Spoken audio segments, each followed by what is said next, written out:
ዛሬ ኮምቦልቻ ከተማ ውስጥ ነው ያለነው። እንግዲህ ዛሬ እዚህ የመጣ ነው በከተማው ከንቲባ አነሳሽነት የተጀመረ አንድ ጉዳይ ወደ እናንተ ለማድረስ ነው። ምን እንደሆነ ለማወቅ አብራችሁን ቆዩ፣ ተከታተሉ።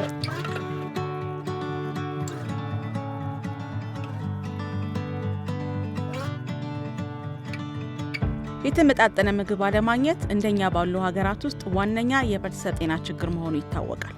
የተመጣጠነ ምግብ የማያገኙ ልጆች ክብደታቸው ያነሰና ቁመታቸውም ከእድሜያቸው በታች የሆነ ይሆናል። አንዳንድ ጥናቶች እንደሚያሳዩት በአመጋገባችን ከፍተኛ የፕሮቲን ምንጮች እጥረት አለ። በአመጋገባችን የፕሮቲን ምንጮች የሆኑ ምግቦችን በበቂ መጠን አለማካተታችን በአገራችን ጎልቶ ለሚታየው መቀንጨር ከፍተኛውን ቦታ እንደሚይዝም እነዚሁ ጥናቶች ገልጸዋል። የፕሮቲን ምንጭ የሆኑ ምግቦችን አለማግኘት፣ በዚህም የተነሳ የተመጣጠነ ምግብ እጥረት በተለይ በትምህርት ቤት ያሉ ህፃናት ተማሪዎች ትምህርታቸውን ለመቀበልም ሆነ በትምህርት ቤት ቅጥር ግቢ ውስጥ ለመቆየት አቅም እንዲጎላቸው ያደርጋል። ይህን ጉዳይ እልባት ለመስጠት የትምህርት ቤቶች ምገባ መጀመሩ ይታወቃል። ኮምቦልቻ ስንመጣ በተለይ ለህፃናትና እስከ 8ኛ ክፍል ላሉ ተማሪዎች የተመጣጠነ ምግብ ለማቅረብ ለየት ያለ ቁርጠኝነት ተመልክተናል። በመጀመሪያ ምገባው በከተማው የከንቲባ ጽሕፈት ቤት አነሳሽነት እንዴት እንደተጀመረ እናዳምጥ። በኮምቦልቻ ከተማ የከተማው አስተዳደር ህዝቡ እና ባለሀብቶች በትምህርት ቤት ያሉ ህፃናት የፕሮቲን ምንጭ እጥረትን ለመቅረፍ የወሰኑት በትምህርት ቤቶች ውስጥ ከዳቦ ጋር ጥራት ያለው ወተት በማቅረብ ነው። ይህ ወተት ከአጸደ ህፃናት ጀምሮ ለመጀመሪያ ደረጃ ትምህርት ቤት ተማሪዎች ይቀርባል። ይህ በተማሪዎቹ የትምህርት አቀባበልና የትምህርት ውጤት ላይ ምን ለውጥ አመጣ ብለን በወተት ምገባ ከተካተቱ ትምህርቶች መካከል የኮምቦልቻ አንደኛ ደረጃ ትምህርት ቤት ዳይሬክተርን ጠይቀናቸው ነበር። የኮምቦልቻ ከተማ ከንቲባ ጽሕፈት ቤት ባሳየው ቁርጠኝነት ተማሪዎች በየቀኑ ወተት እንዲጠጡ መደረጉ በትውልዱ ላይ ያለው መልካም። ስሜ ተሚማ እንድሪስ እባላለሁ። የኮምቦልቻ ከተማ አስተዳደር ገንዘብ መምሪያ ኃላፊ። መልካም አጀማመራችን ያው አንድ ትምህርት ቤት ላይ በተወሰኑ በጎ ፈቃደኞች ትምህርት ቤት ላይ ምግብ ሳይመገቡ የሚመጡት ልጆች እየወደቁ ያዩ በጎ ፈቃደኞች ሰብሰብ ብለው ከተለያየ የማህበረሰብ ክፍል ገቢ እያሰባሰቡ ሩዝ እና ዳቦ፣ መኮረኒ፣ የተለያየ ነገር በአንድ ትምህርት ቤት ላይ ተጀመረ። ጅምሩ በዚህ ነው የተጀመረው። እነዛ በጎ ፈቃደኞችና ይሄንን ጉዳይ የወሰዱት ሰዎች ማስቀጠል ሲቸግራቸው ወደ ከተማ አስተዳደሩ እንዲደግፋቸው በርዕሰ መምህሩ አማካኝነት ወደ ከንቲባው መጥተው ጉዳዩን አስረዱ። ትምህርት ቤት አካባቢ ያሉ ልጆች የምግብ ችግር ያለባቸው ልጆች እየመጡ መማር አይችሉም፣ ይወድቃሉ። ሲወድቁ ደግሞ እኛ እንቸገራለን። እንደዚህ አይነት ስራ ጀምረን ነበር። ነገር ግን ማስቀጠል ከበደንና ከተማ አስተዳደሩ እንዴት ይደግፈን በሚል ከከንቲባው ጋር ተነጋገሩ። ከዛ በኋላ በሚቀጥለው ዓመት በጀት ተመደበ። ወደ 20 ሚሊዮን ብር አካባቢ ከመንግስት በጀት ተመድቦ በዛ በ20 ሚሊዮን ብር ወደ 4000 ተማሪ በ2016 ማለት ነው 4000 በላይ የሚሆኑ ተማሪዎች ምገባ እየተካሄደ ይገኝ ነበር ማለት ነው። ከዛ በኋላ ምንድነው ሀሳቡ እያደገ መጣና የተለያዩ መንግስታዊ ያልሆኑ ድርጅቶችም ይሄንን ምገባ ለመደገፍ እየመጡ ሌሎች ማህበረሰብ ክፍሎችም ደግሞ የምገባውን ገቢ መጋራት እንደሚችሉ ፈቃደኝነታቸውን እያሳዩ ሲመጡ በ2017 በጀት ዓመት መንግስት ከበጀት 50 ሚሊዮን ብር መደበ። ከዛ በኋላ ምንድነው 50 ሚሊዮን ጠቅላላ የሚያስፈልገው በበጀት ዓመቱ 12204 ተማሪዎች ይመገባሉ በትምህርት ቤቱ። በዚህ በጀት ዓመት የሚያስፈልገው የበጀት መጠን ግን 75 ሚሊዮን ነው። ምንድነው 50 ሚሊዮን ብር ከተማ አስተዳደሩ ከቻለ 25 ሚሊዮኑን ደግሞ ከተለያየ የማህበረሰብ ክፍል ገቢ በማሰባሰብ እንሸፍናለን በሚል እቅድ ይዘን ተነሳን። ይህንን እቅድ አጽድቀን ወደ ስራ ገባን። ከዛ በኋላ በትምህርት ቤት አንድ ትምህርት ቤት ላይ ሰፊ የሆነ የንቅናቄ ፕሮግራም ተዘጋጀ። የገቢ ማሰባሰቢያና የማስጀመሪያ ፕሮግራም፣ ቆንጆ ፕሮግራም ተዘጋጀ በከንቲባው አማካኝነት ማለት ነው። ከዛ በኋላ እዛ ፕሮግራም ላይ ወደ 10 ሚሊዮን ብር ቃል ገቡ የተለያዩ የማህበረሰብ ክፍሎች ማለት ነው። የልጆችም አሉበት 10 ሚሊዮን ብር ቃል ተገባ። እስካሁን ድረስ ወደ 8 ሚሊዮን ብር አካባቢ ያንን ቃል የተገባውን የመሰብሰብ ስራ እየተሰራ ይገኛል። ቀሪዎቹን ደግሞ ቦርድ ተቋቁሟል። በነገራችን ላይ ሳልነግርሽ ያለፍኩት ከንቲባው በከንቲባ ኮሚቴ ሰይመው ቦርድ አቋቁመዋል። የቦርዱ ሰብሳቢ ነኝ። ዛሬ የመጣሁበት ምክንያት ይሄ ይመስለኛል። ከዛ በኋላ ቦርዱ የሚመራው የገቢ ማሰባሰብ ስራና የክትትል ስራ በሁሉም ትምህርት ቤቶች በተገቢው መንገድ ይሰራል ማለት ነው። ይነኛል ከተማ አስተዳደራችን የተሞክሮ ማዕከል እየሆነ ነው ያለው፣ እየወሰዱት ነው ያለው። ሌሎች ከተሞችም ከኛ የመጀመሪያ ከተማ እንደመሆናችን መጠን ምገባ የጀመረው ይመስለኛል ባልሳሳት። ሌሎች ከተሞችም ይሄንን እያሰፉት ነው ያሉት። በአካባቢያችን አሁን በዙሪያችን ብዙ ከተሞች ምገባ ጀምረዋል። ሌሎችም በክልሉም እንደዚሁ የኮምቦልቻ የተማሪዎች ምገባ እንደ ሞዴልነት ተነስቶ ሌሎችም እየተጠቀሙበት ይገኛል። ስለዚህ ተማሪዎች መመገብ መብታቸው ስለሆነ በቻልነው ልክ መመገብ ግዴታችንም እንደመሆኑ መጠን በተገቢው መንገድ ይዘን ነው። ሌሎቹም ደግሞ በዚህ መንገድ ቢይዙት ነገ ትውልድን የማስቀጠል ሀገር የመገንባት ሀገር የመስራት ኃላፊነታቸውን ቢወጡ እላለሁ። ሌሎችም ደግሞ በዚሁ አጋጣሚ ይሄንን ፕሮግራም አይተው ቢደግፉ በጎ ተግባር ስለሆነ ይሄን ፕሮግራም ቢደግፉ ቀጣይነቱን ሊያረጋግጥ ስለሚችል ይሄን ጥሪ ያስተላልፋለሁ።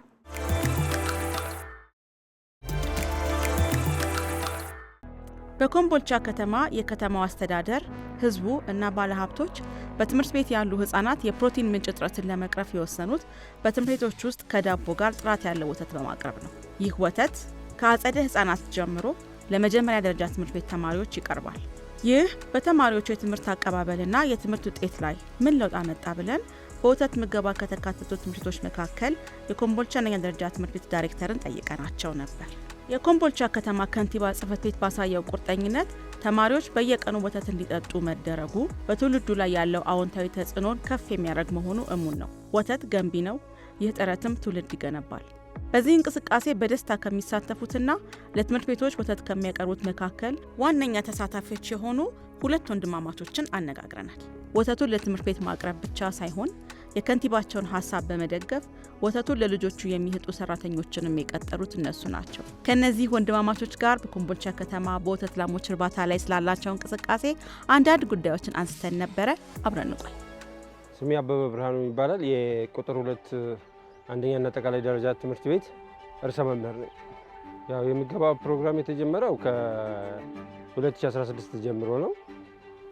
የምገባው ፕሮግራም ዋናው ትልቁ መነሻ ሀሳብ የተጠነሰሰውም ተማሪዎች ወደ ትምህርት ቤት በሚመጡ ሰዓት የተለያዩ ምክንያቶችን ይቀርቡ ነበር። ከነዚህ ምክንያቶች ውስጥ አንዱ በምግብ እጥረት፣ በትክክል ትምህርትን አለመቀበል፣ ከዛ ውጭም ወድቆ ማቋረጥ ሲከሰት ይህን ችግር እንዴት እንፍታው በሚል ማህበረሰቡንና እንዲሁም ተማሪዎች ሳይቀር መምህር አዋተው 4፣ 5፣ 6 ልጆችን በትምህርት ቤት ሻይ ክበብ ውስጥ ዳቦ እንዲመገቡ ይደረግ። ይሄ ነገር ግን የተለያየ ትምህርት ቤት ላይ እየተከሰተ እንትን ሲል ከተማ አስተዳደሩ የራሱን ጥናት በማጥናት እነዚህ ልጆች የግድ ካልተማሩ በተገቢ ትምህርት መቀበል አይችሉም የሚለውን ሀሳብ በመውሰድ በከተማ አስተዳደር ደረጃ በ2016 ጀምሯል። ዘንድሮ ግን በሰፊው ተማሪዎችን የተቀበለን የምገባ ፕሮግራም እያስተናገድን ያለንበት ሁኔታ ነው ያለው።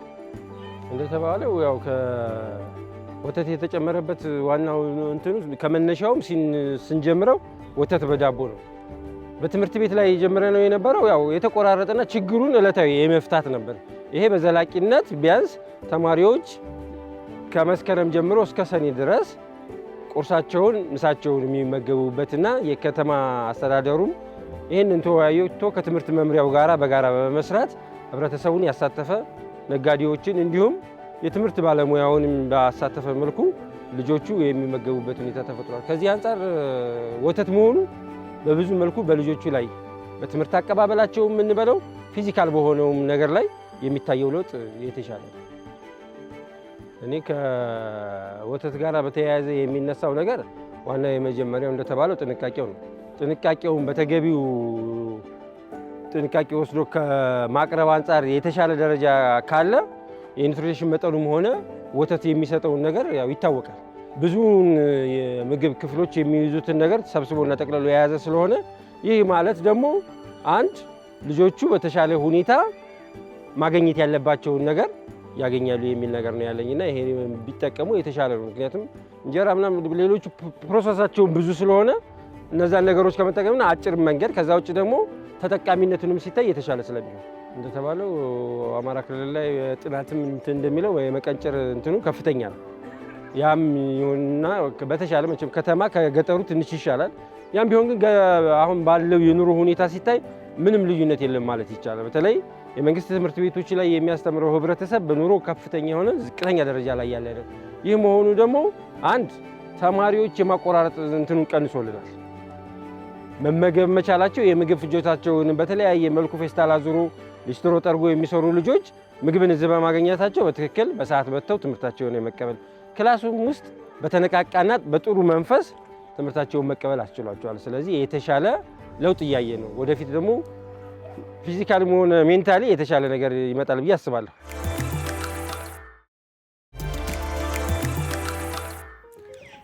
ሮቤል ሽፈራው እባላለሁ። የሸዋይ ተካ ዴሪ ፋርም ያውን ደግሞ ስሙ ይና ዴሪ ፋርም ማኔጀር ነኝ። ያላችሁት አሁን ወሎ ኮምቦልቻ ከተማ ላይ ነው ያላችሁት። ይና ዴሪ ፋርም ከተጀመረ በ1990 ዓመት ወር ሲጀምረው የፋሚሊ የሚሰራ ዴሪ ፋርም ነውና እኛ ኦልሬዲ ልጆቹ እኔና ታናሽ ወንድሜ ያለ ፋርሙን ከያዝን 1-2 ዓመት ሆኖታል። በዚህ 1-2 ዓመት ውስጥ ያው ፋርሙን ዘመናዊ በማድረግ ሂደት ላይ ነው ያለ ነው እና ፕላን ባረግነው መሰረት እየሄደ ነው ያለው ፋርሙ። በዚህ በአንድ ዓመት ውስጥ ደግሞ ኔክስት ይር ላይ ፕላን ባረግናቸው መሰረት በፕሮዳክሽኑ እንደዚህ በብሪድም የተሻለ ፋርም ለማድረግ ነው እየሰራ ነው ያለው። በኖርማሊ በስልጠና ደረጃ ያው ወደ ስራው ከመግባታችን በፊት እኔ ወደ ኔዘርላንድ ነበር የሄድኩት። በኤስኤንቪ ኢትዮጵያ የሚባል አለ። በኤስኤንቪ ኢትዮጵያ ወደ ኔዘርላንድ የሄድኩት። ከዛ በኋላ የኦልሞስት ወደ 1 ወር አካባቢ ቆይታ ቤዚክ የሚባሉ የፋርም ስልጠናዎችን በሙሉ በመውሰድ በዛ መሰረት ከመጣው በኋላ እነዛ ነገሮች በመተግበር ነው ያለ ነው።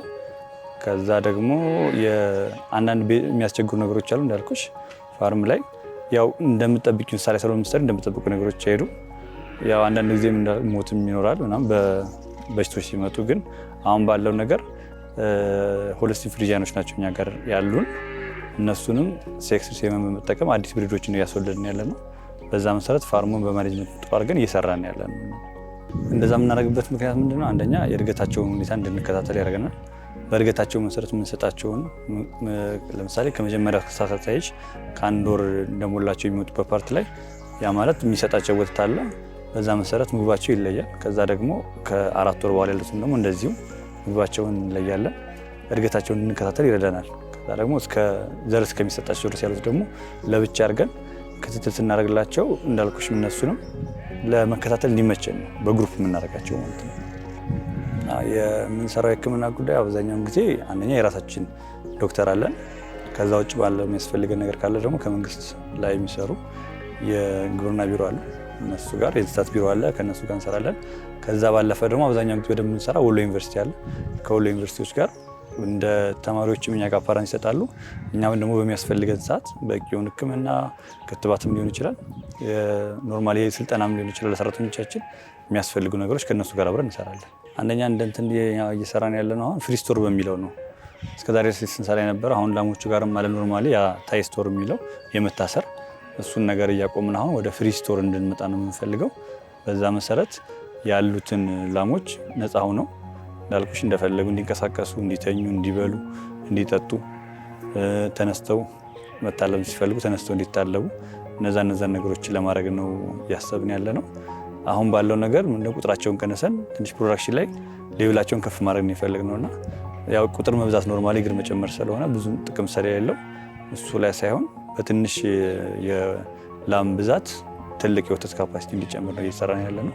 በዛው ልክም ግቢያችን ላይ ያሉ አብዛኛው ኦልሞስት ወደ 5 አይነት መኖች አሉ። እነሱን በማስፋት እነሱን እየተጠቀምን ያለ ነው። ለላሞቹም ቅድም እንደነገርኩሽ የምንሰጣቸው በኪሎአቸውና በሚሰጡት ሊትር ልክ ለላሞቹ እንሰጣለን። ለድራይ ላይ ያሉትም እንደዛው በዛ መሰረት አድርገን ነው አፕሊኬሽን አለ። በዛ አፕሊኬሽን መሰረት መኖቸው የምናዘጋጅላቸው በዛ መሰረት ነው የሚሰጣቸው። እኛ ይህን ችግር የተቋቋምን ያለ ነው። የመጀመሪያው ነገር ያደረግነው ግቢያችን ያሉትን ቦታዎች በመኖ ማስፋት ነው። እንዳልኩሽ ቅድም እንዳስረዳዎች የሳሮችን በመትከል ነው። አልፋልፋ አለ፣ ኤሌፋንት ግራስ አለ፣ ዲስሞዲየም አለ፣ ሌሎች ተጨማሪ ሳሮች አሉ። እነሱን ያንዳንዳቸው ንጥረ ነገራቸው ስለሚለያይ ሮመኔት የሚባል አፕሊኬሽን አለና በዛ መሰረት እጃችን ላይ ያለውን መኖች አፕሊኬሽኑ ስትሰጠው ለአንዷ ላ ምን ያክል እንደሚያስፈልግ ያሰጠናልና ምንድነው አካባቢ ላይ ያለው መኖ መጠቀም ነው እየሰራን ያለውና አሁን ባለው ነገር አፕሊኬሽኑ እየጠቀመ ነው ብለን እናስባለን። የትምህርት ቤት ምገባ ኢኒሼቲቭ የጀመረው ኖርማሊ ከንቲባው ነው። መጀመሪያ የተጀመረው የዛሬ ዓመት ላይ ነበረ። የዛሬ ዓመት ያው ልጆች በምግብ ባለመብላት ምክንያት ያው ትምህርት ቤት መጥተው ይወድቃሉ። እነዚህ ነገሮች ሲመለከት ያው ተማሪዎች መመገብ አለባቸው ተብሎ ወደ 5000 ተማሪዎች ነበሩ አምና የተመገቡት። እነዛን ከሰራን በኋላ እነዛ ላይ ለውጥ ሲታይ ከዛ ተማሪው ማደግ አለበት በሚለው መሰረት በዘንድሮ ዓመት ደግሞ ያው የኢኒሼቲቭ ቀጥሎ ኦልሞስት ወደ 12000 ተማሪዎች ነው የተመገቡ ያሉት። ወደ 50 ሚሊዮን አካባቢ ብሩን ከተማ አስተዳደሩ ነው የሚሸፍነው። 25 ሚሊዮን ብሩ ደግሞ አካባቢ ወደ የከተማው ነዋሪ ፋብሪካዎች ምናምን አካባቢ ነው። በአጠቃላይ ወደ 75 ሚሊዮን ብር አካባቢ ነው ይህ ኢኒሼቲቭ እየቀጠለ ያለው። በትልቅነቱን ይዞ እየሰራም ያለው የከንቲባው አሁን ኖርማሊ እንደ ቦርድ አድርጎ በተሻለ መንገድ እየሰሩበት ነው ያለውና የተሻለ ስራ ነው እየሰራ ያለው። ኖርማሊ ህጻናት ላይ እዚህ ሲል ላይ ወደ 16 ትምህርት ቤቶች ይመስል 16 ትምህርት ቤቶች ናቸው ያሉት። ከ16 ትምህርት ቤቶቹ ኦልሞስት ኬጂ ተማሪዎች ሙሉ ለሙሉ ይመገባሉ። ምክንያቱም ህጻናት ላይ ስለሆነ መሰራት ያለበት መጀመሪያ። ከዛ በኋላ ከ1 እስከ 4 ያሉት በደንብ እነሱ ደግሞ የተሻለ ምግብ ይመገባሉ። ከ4 እስከ 8 ያሉት ደግሞ ያው በተወሰነ መንገድ ተይዞ አሁን ምንም ነገር ተማሪ በተለይ ከ4ኛ ክፍል ተማሪ በታች ያሉ ተማሪዎች ሙሉ ለሙሉ እንዲመገቡ ይሰራሉ። ኖርማሊ የዛሬ ዓመት ስንጀምር ወተትና እርጎ ነበር ስንመግብ የነበረው። ያ ማለት ብቻውን ሳይሆን ዳቦም ተጨማሪ አለ። በዛ መንገድ ነበር ስንመግብ የነበረውና አንዳንድ ጊዜ እርጎ ያው ብዙ ተማሪዎች ህጻናት እርጎን የመመገብ ፍላጎቱም ስላልነበራቸው ወዘንድሮ ሙሉ ለሙሉ ወደ ወተት ሄዷል። ያ ማለት ኒውትሪሽን ቫልዩ ጥሩ ነው ተብሎ ነው የሚታሰበው። ያ ማለት ዝም ብሎ ወተት ሳይሆን ፓስቸራይዝ የተደረገ ወተት ነው። ከባክቴሪያ ነፃ ተደርጎ ለተማሪዎች የሚሰጣቸው ያ ሲሆን እንዳልኩሽ ሙሉ ለሙሉ ወተት ሙሉ ምግብ ነው ተብሎ የሚታሰበው እና ከኔክስት ዳቦ ላይ ስንሄድ ደግሞ ካርቦሃይድሬቱ ይጠቅማቸዋል ልጆች። አሁን በተግባር ሲታይ አንደኛ የተማሪ የሚቀርበትን በቃ ሬድ ማለት ትችላለች። በቃ ተማሪ የሚቀር ተማሪ የለም ምግቡን ስለሚፈልግ። ሁለተኛ ነገር ደግሞ የአርፋጅ ተማሪዎችን እንዲቀር አድርጓል። ምክንያቱም ትምህርት ቤት ምገባ የሚጀምረው 1 ሰዓት ስለሆነ አብዛኛው ሰው 1 ሰዓት ላይ ትምህርት ቤት ስለሚገኝ ተማሪ ተመግቦ በትክክል ሰዓቱ ይገባል። የአቀባበላቸው ተማሪዎች አቀባበላቸው ላይም የተሻለ ነው በሚለው ነው አሁን ኦልሞስት ከተጀመረ አሁን 3ኛ ወር ላይ ነው። ጥሩ እየሄደ ያለበት ምክንያት በዚህ ነው። ያው ወተት ላይ ኖርማሊ በአሁን ይመስለኛል ወጣቶች ናቸው አሁን ወደ ስራ እየገቡ ያሉት። ብዙ ጊዜ ያው እኛም የፋሚሊ ፋርም ነው ከሱ ተቀብለን ዘመናዊ የማድረግ ሀሳብ ኑሮን እያስተካከልን ያለ ነው። ከፋርምነትም ወደ ትሬኒንግ ሴንተር ለማድረግ ነው እየሰራን ያለ ነው እና ምክንያቱም እኛ ስልጠና ለመውሰድ ያው ኔዘርላንድ ሄደን ምናምን ነው ስልጠና የወሰድነው። ግን እዛ ሲዶ የሚሰለጠነውን ነገር ኖርማሊ ኢትዮጵያ ውስጥም ትንሽ አርቢዎች እንዲማሩ ስለሚፈለግ ወደዛ ነገር ነው እየገባን ያለ ነው። ያው ምንድነው መጀመሪያ እውቀት ነው ብዬ ነው የማስበው አሁን ባለው ነገር። ምክንያቱም ሪስክ ብዙ ስለሆነ አንድ ላም ሲሞት የሚወስድብሽ ብር በጣም ትልቅ ስለሆነ ሪስክም ስላለው መጀመሪያ እውቀት ላይ ቢሰራ ከዛ በኋላ እንዴት መስራት ካለብሽ ካወቅሽ በኋላ ቀጥታ ወደ እንትን ማለቱ ይቀጥላልና በዛ መንገድ ቢቀጥል የተሻለ ነው ያስባል። ምንም ያልተባለ ነገር የለም። ኖርማሊ ማለት የምፈልገው ምንድነው ያልተናገርኩት ከሌሎች ከተሞችም ይሄን አይተው ይመስለኛል ብዙ ከተሞች የተከተሉ ነው። ግን ይሄን ነገር አይተው ህጻናት ምን ያክል ደስተኛ እንደሚሆኑ ምክንያቱም ምገባን ታረጋግላቸው በትክክል ተማሪዎች ሳይቀሩ ፍላጎት ኖሯቸው ትምህርት ቤት ይመጣሉና ሁሉም ሀገሮች እንደዛ ቢከተሉ ደስ ይለናል ብዬ ነው የማስበው።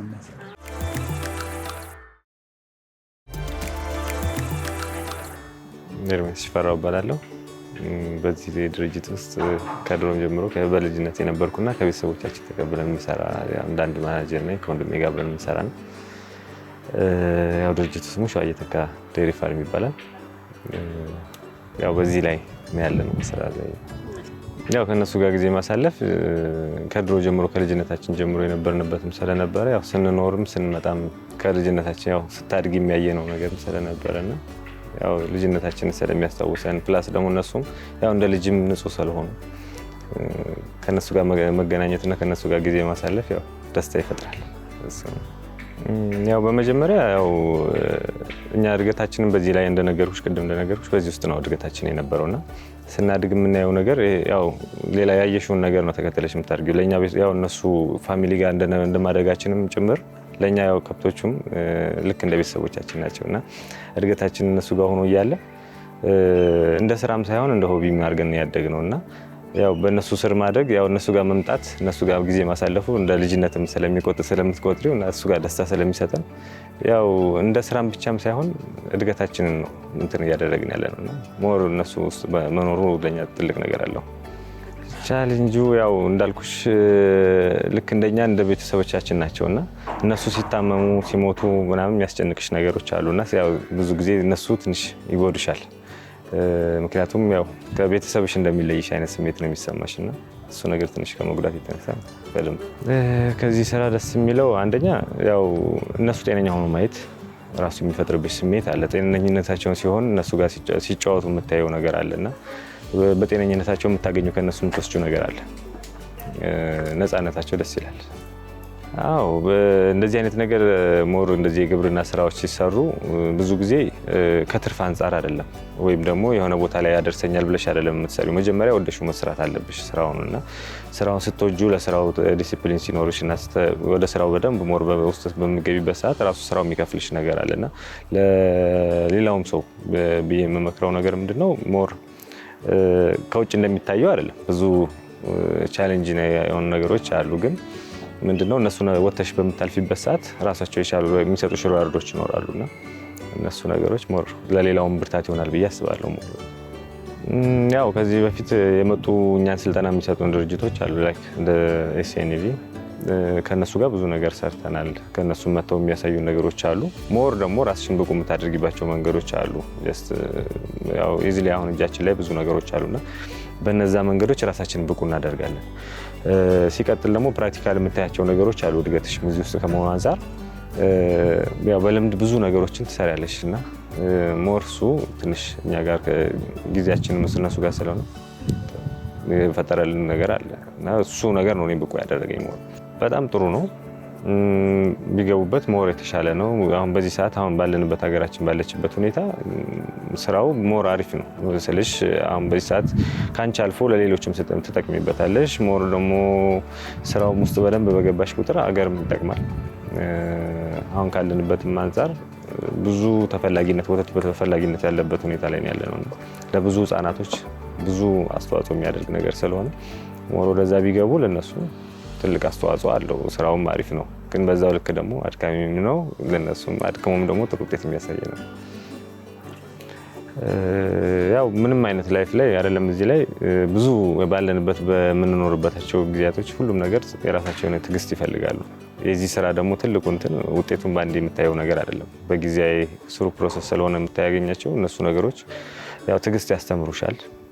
ያው ትዕግስት ደግሞ ለብዙ ነገር ለዚህ ብቻ ሳይሆን በብዙ አይነት ነገሮች ጠቃሚ ነገር ስለሆነ ሞር እሱ ነገር ያስተምርሻል።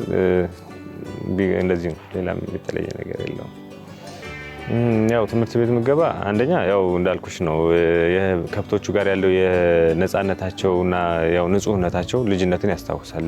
ወተቱ ያው እኛ የምናመርታቸው ምርት ደግሞ ለህፃናቶች የሚሄደው ከነሱ ጋር ስትገናኝ አስተዋጽኦ እሱ ነው።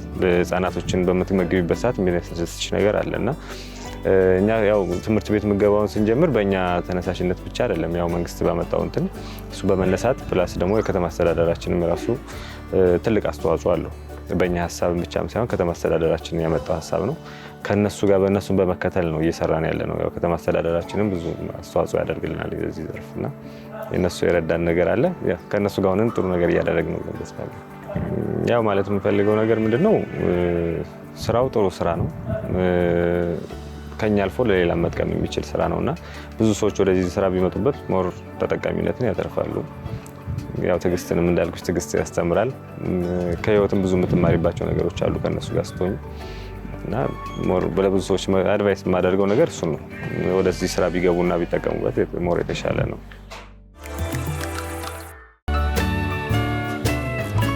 የዛሬ ህይወቴ እንግዲህ ይሄንን ይመስል ነበረ። አብራችሁን ስለሆናችሁ እናመሰግናለን። ሳምንት በሌላ ፕሮግራም እንገናኛለን። መልካም ጊዜ።